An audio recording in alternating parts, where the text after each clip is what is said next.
Their passion, I guess their ambition, is to sit around and play video games and smoke weed and eat terrible food all day, and that's just what makes them happy. That's what drives them when they wake up in the morning. I would counter that with, you can still do those things if you really love to do those things, but that can be a small part of your day. The rest of it needs to be, building something and protecting yourself from an uncertain future. Because the one thing I really want to add there, Rob, is a healthy fear. A healthy fear that, if what I just described is your life and your ambition, that can go south in a hurry in many, many ways. Some ways that you probably just don't even realize yet.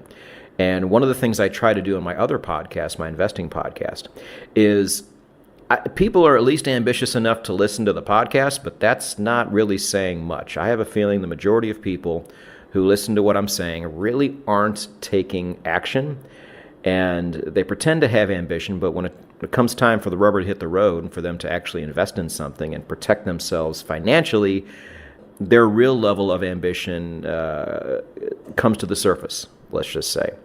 So I think fear should be included in there. And I want to know what you think about that. But when I say fear can be many things.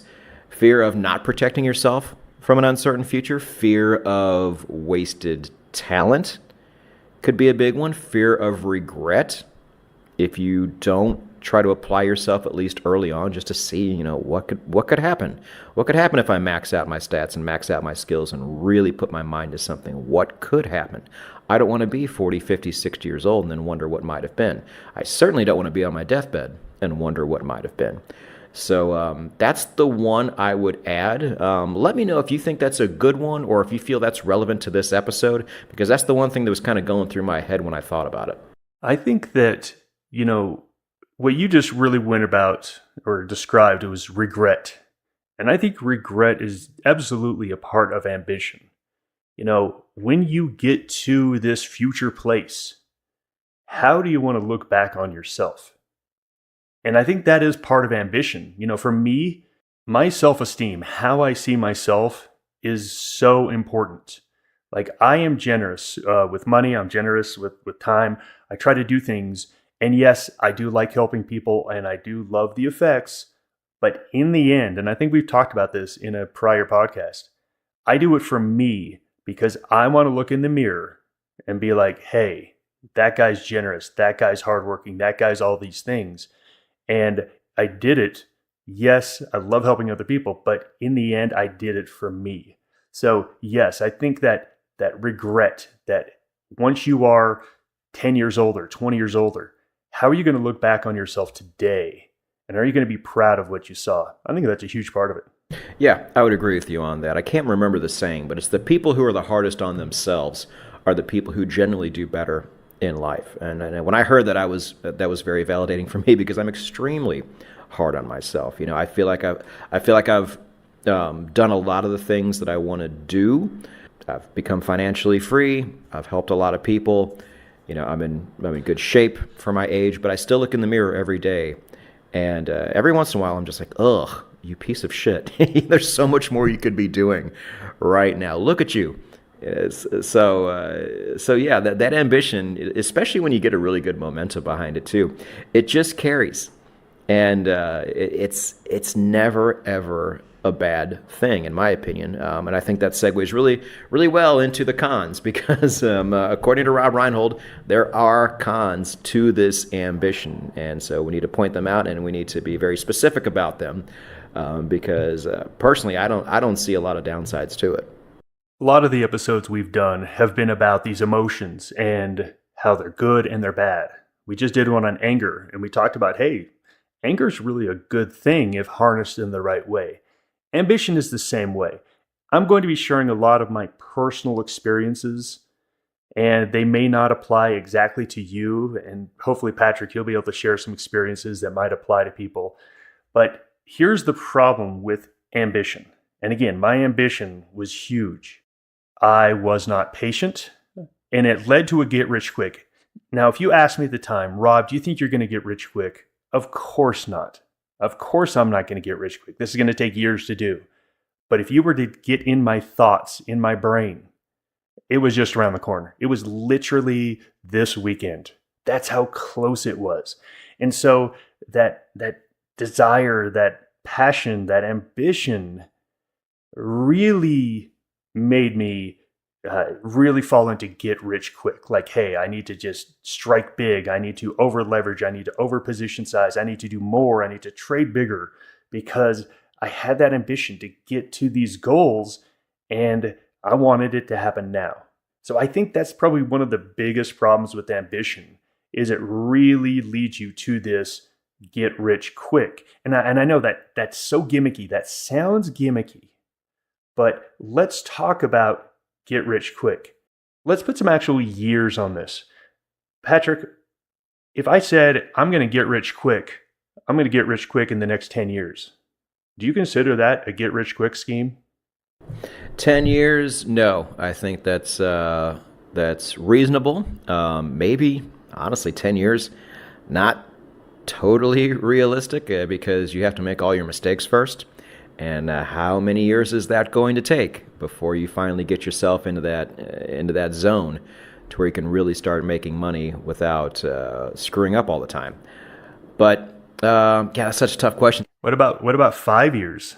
Too soon. Yeah, I think this happens a lot with people in their 20s. And by the way, I'm glad you did bring this up. I'm totally wrong. There are drawbacks to being overly ambitious here. Lottery players, I'm sure, are super ambitious people, but they're just going about the wrong way because they want it too quick, just like you're saying. This is a big thing with people in their 20s. They see videos of these absolute outliers that made a bunch of money doing whatever. It was so big during the crypto booms and will come back again. And they're like, that's what I want to be. What's the point of being rich if I can't be rich in my 20s and be able to, to spend it on all these things? Okay, if you want to be that 1 in 7 million that does that, okay, that's great. That's a lot of ambition, just not a lot of common sense. Listen to anybody who's actually done this for a sustained amount of time, on the low, medium, and high levels. They will all tell you the same thing.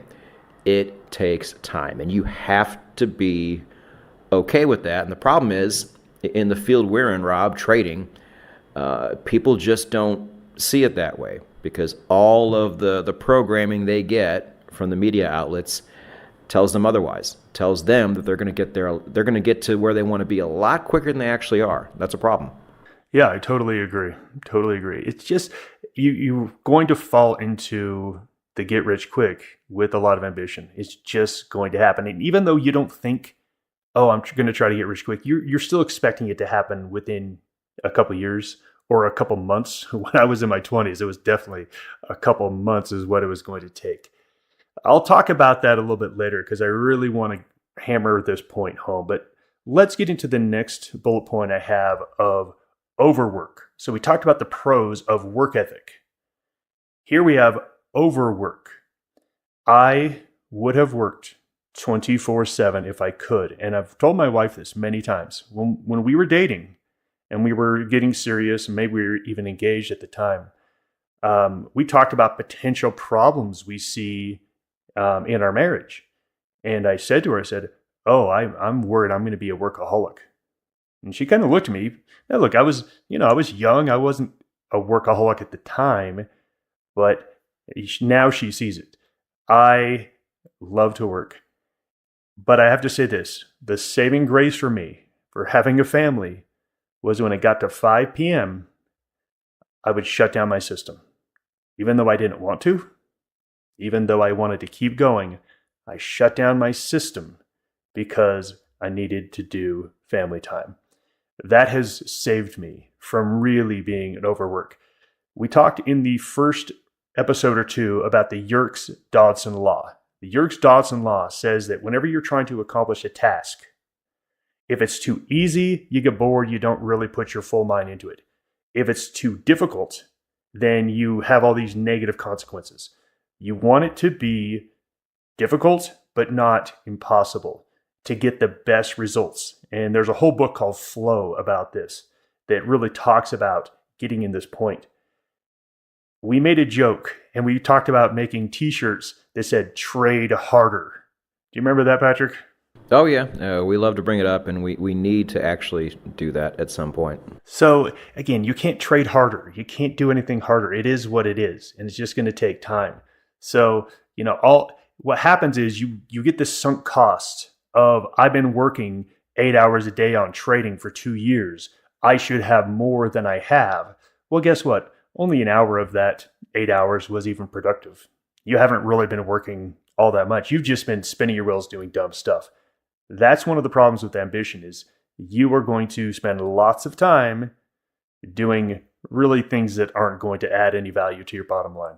Yeah, like consuming content. First of all, thank you for listening to this podcast, but that's what so many people do. They just think by osmosis. The more they absorb, the better they're going to be with that execution. Meanwhile, people who are barely consuming any content are out there running circles around you. You have to understand that balance. But I want to go back to what you said real quick, Rob, because it's funny. And again,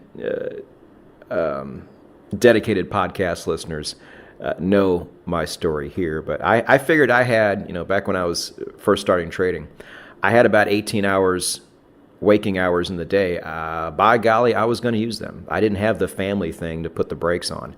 I was single and by myself. I had all the time in the world, and I used it. I would get ready for work at about 2:30 in the afternoon. I would go into work at 4, wait tables, and then come back a little before midnight, eat, get myself ready to trade the London session, and then trade Forex until about 6 in the morning. Go to bed with an incredible amount of anxiety, and then wake up around 1:30 so I could get ready for the next day, and just repeat that over and over again. And did it work? Absolutely not. It did the exact opposite of what it was expected to do. My trading was terrible. I was frustrated. I never thought I would get anywhere, and I would look in the mirror and my face was changing in a bad way. My body looked terrible. Like everything was just a complete net negative, because I had become so ambitious to get out of the industry I was in that I overworked myself to death. I was not being intelligent about it, and I had to become intelligent about it. But that was good, because I was able to share that, makeover, and share those changes I made with the rest of the world, and that ended up helping them too. But I had to go through that